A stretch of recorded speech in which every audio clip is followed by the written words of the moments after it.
Hey everyone, thanks for joining me today. I am on the couch in the living room with all the dogs, so you may hear chewing on toys in the background. Hopefully, you will not hear barking because that would be really loud and disruptive, but this is where I am today. I'm home with we have a puppy, and so it's just hopefully everyone stays calm. Anyway, so today I want to talk about the company that we keep. So, what I mean by that is who we choose to have in our lives, who we choose to have in our circle of people that are close to us. And this topic came up earlier today for me. I was having a conversation with someone about a relationship that had just ended for this person and just their recognition of how different they feel now that they're out of the relationship. All the things that have improved for this person, all the things that have changed for this person. And so, looking back at the relationship, just being able to really notice that there were aspects of being in a relationship with that particular person that really impacted this person that I was talking to. And so it just got me thinking about how significant that is for all of us. I mean, the people we choose to spend time with, the people we choose to talk to and trust and get to, share personal things with, those people are going to impact our lives. There's just no way around it. And, I think there are some people that feel confident that, if they find them that they're spending time with someone that maybe they can pretty quickly tell, like, oh, well, that's not really someone I want to spend a lot of time with because there are a lot of things about them that I don't really like. Maybe they have habits or behaviors that I don't love or support, but I'm not going to spend too much time with them, so it's okay. But that often becomes a problem without the person realizing it's a problem. We can't necessarily always control how involved we get with someone. We can think that we have good boundaries with people, but internally we are actually feeling more attached or just more affected by those people. And some people are really self-aware and they can tell, like, hey, when I hang out with this person, I don't feel great about myself. But then other people don't really have that self-awareness. They just feel the yucky feeling, whatever it may be, but they may not be able to necessarily tell what is the cause of that, what is the root of that. And so by really taking time to think about the people we spend time with, the company we keep, right? The people we choose to be around, that helps us be intentionally more self aware, or at least to try to be self aware. Um, really taking the time to pay attention or just think through, like, who are the people that we really spend time with. Some people are going to be family, some will be friends, some will be coworkers. For a lot of people it might actually be something completely external, which is the people we choose to really follow on social media, the people we choose to listen to every day, whether it's news we listen to, podcasts we listen to, reels and videos we follow online. Those are all people that we choose to bring into our lives, and we are responsible for who we bring into our lives. We are responsible for removing ourselves from situations or relationships that aren't good for us. And that can be complicated sometimes because there are people in our lives sometimes that we don't necessarily want to have in our lives, but for one reason or another, we have to interact with them. If it's a family member that you can't really distance yourself from, or if it's a colleague that you're stuck working with, or I mean, any number of relationships can really be in your life against your will. And so, in that situation, we kind of go back to talking about boundaries. And I've talked about that with you before about how important it is to have boundaries with people who are not healthy for us, people that don't really contribute a whole lot to our lives, but seem to take a lot from our lives. If we can't eliminate them from our lives and stop the relationship, then we do have to focus on having limits and boundaries in the way that we interact with them, or maybe more importantly, in the way that we react to them. So I am responsible for how I feel towards someone. I am responsible for how I speak to someone. I am responsible for how much I let someone else's words affect me or bother me, etc. So when we're talking about in this situation, I'm talking about people you actually have control over. I'm not talking about the family members you are stuck with. I'm talking about friendships, relationships that are really choices. They're optional relationships that we have in our lives. And when we look at the relationships and friendships that we have in our lives, we do need to evaluate, are these people serving me? Are they playing a good role in my life where they make me feel good, or are they taking away a lot? And I've talked to you about some of this before, but right now I really want you to think of it in terms of, how do these people impact you? Are you currently in some kind of interaction or relationship with someone in your life, a friend, whatever, who you find brings out the worst in you? When you interact with this person, you find that you're more negative, or you just, you're not as uplifted as you usually are, or maybe this is something years in the making. Maybe you think to yourself, like, well, I never used to be this negative. I never used to be this insecure. I used to be more confident. I used to be happier. If you can really look back at a time where in general you felt better in your life, and then you fast forward to where you are now, do you know why? Do you understand why you feel the way you feel, or are you just stuck in the feeling and living out that feeling every day without truly understanding it? Now, there could be lots of different reasons for that feeling, but if you think specifically about relationships, who are the people in your life that you think possibly, if at all, some people don't have any negative people in their lives. I think most of us probably do. Um, but who are the people in your life that you could potentially identify as um, people that don't bring the best out of you, or bring the worst out of you? Or maybe it's not even bringing anything outwards, but it's more internal. Is there anyone that you have in your life that you think that by having them, by being in a relationship with them, there's something about you that is not doing well, something about you that's not happy, something about you that's more angry or more sad? And if that is something that you can identify, just think about it. I'm not going to say, well, you need to cut this person out of your life. Not at all. I want you to know that by bringing that out to the surface, by identifying a problem in a relationship, that's step one. Step two is asking yourself, what can I do about this?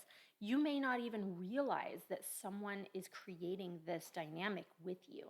It might be that them with other people, there are no issues. You with other people, there are no issues. And it's possible that just the combination of you and this other person is a problem. I don't know. I'm just encouraging you to reflect and be open minded to, if there is some kind of negative vibe or interaction with someone, or something about you that's not great as a result of a relationship, do you understand why? And then once you understand it or can pinpoint it, what are we going to do about it? I really encourage you to take an active role in your life to improve any relationship that you possibly can. There's no point in being in a relationship with someone if it's a dumpy relationship. If you're unhappy, or if you're stressed, and like that's the kind of the norm of the dynamic or the culture of this relationship, then there's no point in having this relationship. So step one is identifying. Step two is just try to do something about it. Some of it you might be able to fix within yourself. You might need an attitude adjustment where you realize you're a little critical of someone and you need to be mindful of how to change that. Or you might realize that you need to have a conversation with this person to really work through it with them, to help them see their role, for you to identify your role. When we admit our part and the other person admits their part, it's more functional. We can work through it together. But, blaming someone else is never a good strategy. You always want to take ownership of your part and then encourage them to take ownership of their part. But it's always a two-way street. And I've had people come out of some form of relationship with someone and say, oh, well, it was all them. And I always object to that. I'm like, it may have been a very large percent them, maybe even 90% them, but it's never 100% someone else's fault, because you, just by choosing to remain in that relationship or friendship, that makes you accountable. You get to walk away whenever you want. You get to put an end to your participation whenever you want. If you don't do that, you are partially responsible. So it's always really good to take ownership of your part. And it's not for you to blame yourself, it's just to acknowledge the truth, that we have control. Good or bad, doesn't matter. We have control. We have a say over whether or not we choose to stay in a relationship. Now, there could be other circumstances that make it difficult for you to get out of a relationship if there are other things that tie you together. But at the end of the day, there are always choices that can be made about attitude, about perception, about behavior. If you can't exit a relationship, you can absolutely try to improve your part in the relationship. And maybe that leads to a change in the other person. Who knows? Maybe not. But you are always able to work on yourself. So, all that to say, be self-aware. Take time to really think about how do you feel about yourself as a result of being in a relationship with someone else. And if you find that there have been changes in you for better or worse, really, as a result of a relationship, take time to look at that. You might be in a relationship with someone where you feel really happy for the first time, or motivated, confident, just trusting, and all of these really good qualities that you could say, I never felt that in a different relationship, but now that I'm in a relationship or friendship with this person, I experience it. That's fantastic. So we're not just focusing on the bad, we're also focusing on the good, because you might find that you have, maybe a handful of friends over here that aren't really good for you, and you feel really kind of more aware of the negative impact they have on you.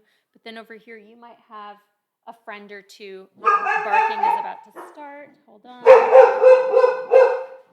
I'm going to pause for a second and move to a different room because I had an unexpected arrival of my son coming home early. And so, anyway, I'm so sorry. This is just going to be one of those episodes that are a little crazy. Hi. You want to come be a part of my episode? Okay. We're actually going to have a surprise guest in our episode. This is great. Why don't you come sit down? Oh, okay. Well, why don't you give the dog some love and then come? You're getting access to real life here, where first the child has to welcome the dog. All right, you want to come sit? And you're going to have to pet the dog while you talk to me. So, Tristan, welcome. Say hello to everyone. Hello. Okay. So, I don't know if they're going to be able to hear you actually because I have headphones in. I don't know how this is going to work. We're going to try to make this work. So I'm talking about when we have people in our lives that aren't necessarily great for us. And we think of how having them in our lives is not a great influence, and they affect us in a way that's not great. So what are your thoughts on that? Well, yeah, I do with people in my... Well, I didn't actually really hear your talk. Oh, you didn't hear what I said. Okay. So when we have friends that aren't, that make us feel bad about ourselves, maybe we're friends with people that when we're friends with them, we kind of just feel annoyed a lot. Maybe we are not very nice versions of ourselves. Maybe we get more snippy or short-tempered. Maybe we're more sad. So what do you think about that? I can relate to that. I do have a friend that makes me feel that way. So Okay. And we don't talk about who those people are, right? So how about we just talk about the effects? Like, what is it? What should we do about it? How about that? Oops, drop the microphone. Sorry, folks.